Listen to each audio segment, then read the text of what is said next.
আপনি নিশ্চয়ই ব্রাজিলের স্নেক আইল্যান্ড সম্পর্কে শুনেছেন, যেখানে প্রতি 2 পা পরপরই একটি বিষাক্ত সাপ দেখা যায়। এই কারণেই এই দ্বীপে সাপ ছাড়া অন্য কোনো প্রাণী বা মানুষ বসবাস করে না, কারণ এই সাপগুলো কাউকে বেশি সময় বাঁচতে দেয় না। কিন্তু আপনি কি জানেন এই দ্বীপটি কিভাবে পৃথিবীর সবচেয়ে বিষাক্ত সাপেদের আবাসস্থলে পরিণত হলো এবং এর পেছনের আসল কারণ কি ছিল? স্নেক আইল্যান্ড কিভাবে তৈরি হলো? ছোট্ট এই দ্বীপটি ব্রাজিলের সাও পাওলো শহর থেকে কয়েক কিলোমিটার দূরে সমুদ্রের মধ্যে অবস্থিত। এর আসল নাম ইলহা দা কুইমাদা গ্রান্দে, তবে অধিকাংশ মানুষ এটিকে স্নেক আইল্যান্ড নামেই চেনে। দ্বীপটি মাত্র 106 একর জায়গা জুড়ে বিস্তৃত, যেখানে লক্ষ লক্ষ বিষাক্ত সাপ বাস করে। স্নেক আইল্যান্ডে সাধারণ মানুষের প্রবেশ সম্পূর্ণ নিষিদ্ধ।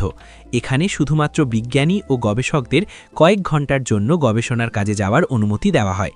পুরো এলাকা ঘন গাছপালায় ঢাকা, তবে এর মাঝখানে একটি লাইট হাউস দেখা যায়। স্বাভাবিকভাবেই প্রশ্ন ওঠে, যদি এখানে লাইট হাউস থাকে তবে কোনো এক সময় নিশ্চয়ই মানুষও এখানে বাস করত। আগের দিনে যখন সমুদ্রগামী জাহাজ ট্র্যাক করার জন্য জিপিএস ব্যবস্থা ছিল না, তখন ছোট বড় দ্বীপে উঁচু লাইট হাউস তৈরি করা হতো, যেখানে দিন-রাত আলো জ্বলত, যা সমুদ্রপথে চলা জাহাজগুলো দূর থেকে দেখতে পেত। এর ফলে জাহাজের দ্বীপে ধাক্কা লাগা বা দুর্ঘটনার ঝুঁকি অনেক কমে যেত।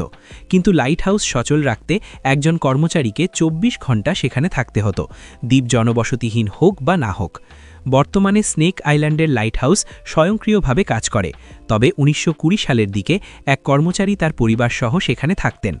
এক রাতে প্রবল সমুদ্র ঝড়ে কর্মচারী সহ তার পুরো পরিবারের মৃত্যু হয়। আবার অনেকে বলেন তারা সাপের কামড়ে মারা গিয়েছিলেন।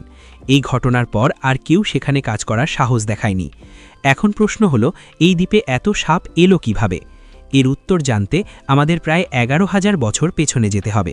তখন এই দ্বীপ দক্ষিণ আমেরিকার মূল ভূখণ্ডের সঙ্গে যুক্ত ছিল। সে সময় পুরো মহাদেশ জুড়ে বিষাক্ত সাপের উপস্থিতি ছিল এবং অনেক মানুষ সাপের কামড়ে মারা যেত। শেষ বরফযুগের অবসানের পর আটলান্টিক মহাসাগরের বরফ গলতে শুরু করে এবং সমুদ্রের পানির স্তর বেড়ে যায়।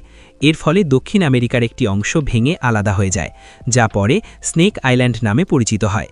মূল ভূখণ্ডের মতো এই আলাদা হয়ে যাওয়া অংশেও সাপ ছিল, কিন্তু দ্বীপ আলাদা হয়ে যাওয়ার পর তারা একটি ছোট জমিতে আটকে পড়ে। চারপাশে বিশাল সমুদ্র, সেখানে এমন কোনো প্রাণী ছিল না যারা সাপ শিকার করত, ফলে সাপের সংখ্যা বাড়তে থাকে। দ্বীপে ইঁদুর, গিরগিটি, পাখি ও তাদের ডিম সবই ছিল সাপেদের খাদ্য। কিন্তু ধীরে ধীরে অন্যান্য প্রাণী কমে যেতে শুরু করলে সাপেদের খাবারের সংকট দেখা যায়। তখন তারা নিজেদের শিকারের পদ্ধতি বদলায়। তারা পরিযায়ী পাখিদের শিকার করতে শুরু করে, যারা দীর্ঘ উড়ানের ক্লান্তি দূর করতে দ্বীপে বিশ্রাম নিত। কিন্তু সেই বিশ্রামই তাদের মৃত্যুর কারণ হয়ে দাঁড়াত, কারণ এখানকার